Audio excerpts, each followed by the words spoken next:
1 TMC నీళ్లు ప్రస్తుతం సింగనగర్ ఆ ప్రాంతంలో ఉన్నాయి. పైనుంచి మళ్ళీ వాటర్ వస్తూ ఉంది. ఇవన్నీ పోవాలి, కొల్లేరులోకి పోవాలి. కొల్లేరు ప్రాంతం ఇప్పటికే జలమైపోయింది.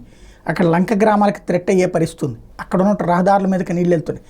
మెయిన్ ఏంటంటే కొల్లేరు చెరువుల ఆక్రమణ కారణంగా వాటర్ ఫ్లో అన్నటువంటిది శాంతం కరువైపోయింది. ఆల్రెడీ అక్కడ ఉప్పుటేరు సమస్య ఒకటి, ఇది రెండవ సమస్య.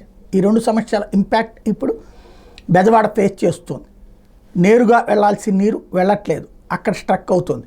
ఈ నేపథ్యంలో ఇటు పక్కన పైనుంచి గండిని పూడ్చేటటువంటి ప్రక్రియ లేట్ అవ్వడం వల్ల 3వ గండి ఇంకా అట్లాగే కొనసాగుతూ ఉండడం వల్ల అదొక పెద్ద సమస్యగా మారింది.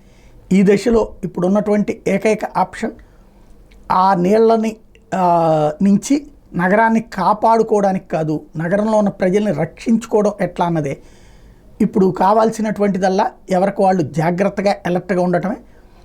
ఈ గండి పూడుకుపోయినా ఇంకొక 3-4 రోజులు పడుతుంది కంప్లీట్ నీళ్ళన్నీ పోయి ప్రశాంతత రావడానికి.